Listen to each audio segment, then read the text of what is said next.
एक छोटे से गांव से बहुत दूर एक जंगल था। उस गांव के दो बच्चे रिया और अरुण बहुत जिज्ञासु थे। एक दिन उन्होंने फैसला किया वे जंगल में जाएंगे और उस पुरानी झोपड़ी को ढूंढेंगे जिसके बारे में गांव में कई कहानियां सुनी जाती हैं। दोपहर के समय वे जंगल के रास्ते पर चल पड़े। पहले तो सब कुछ ठीक था। अचानक झाड़ियों के पीछे से एक अजीब सी आवाज सुनाई दी। रिया रुकी और बोली, अरुण, वह क्या था? अरुण धीरे धीरे आगे बढ़े और देखा कि एक लोमड़ी उन्हें घूर रही है। उन्होंने कहा, कुछ नहीं, चलो आगे बढ़ते हैं। जैसे ही वे थोड़ा आगे बढ़े तो उन्हें जमीन पर कुछ पैरों के निशान दिखे। अरुण ने कहा, ये किसके पैरों के निशान हो सकते हैं? हम ही नहीं, हमसे पहले भी कोई इस रास्ते पर जा चुका है। उन्होंने पद चिन्हों का अनुसरण किया।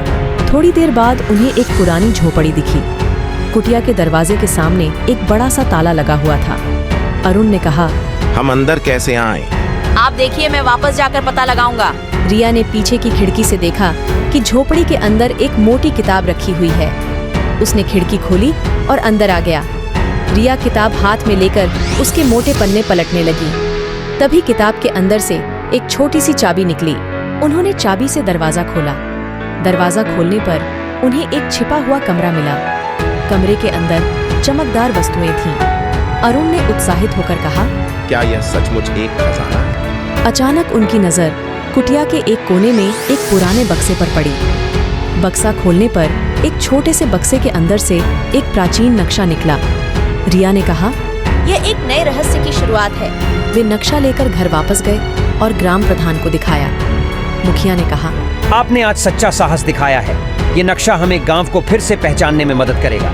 रिया और अरुण इस अनुभव, रोमांच और नई चीजों की खोज करने की जिज्ञासा से सीखते हैं। उन्होंने गांव के सभी बच्चों के साथ अपनी कहानियां साझा की ताकि हर कोई जान सके कि सच्ची बहादुरी और जिज्ञासा कैसी दिखनी चाहिए। इस प्रकार रिया और अरुण की इस कहानी ने गांव के बच्चों को बहादुर और जिज्ञासु बनने के लिए प्रेरित किया। कहानी का नाम शेर और उसके वन मित्र। एक बार की बात है, घने जंगल में एक शेर रहता था। शेर जंगल का राजा था और सभी जानवर उससे प्यार करते थे। शेर बहुत बहादुर और धर्मात्मा था।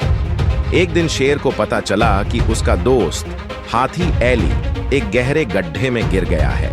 शेर तुरंत अपने दोस्त की मदद के लिए जाता है। रास्ते में उसके साथ बंदर मिको और जिराफ जिनी भी शामिल हो गए। वे सभी एली को छेद से बाहर निकालने की कोशिश करते हैं, लेकिन छेद बहुत गहरा था और एली बहुत भारी था।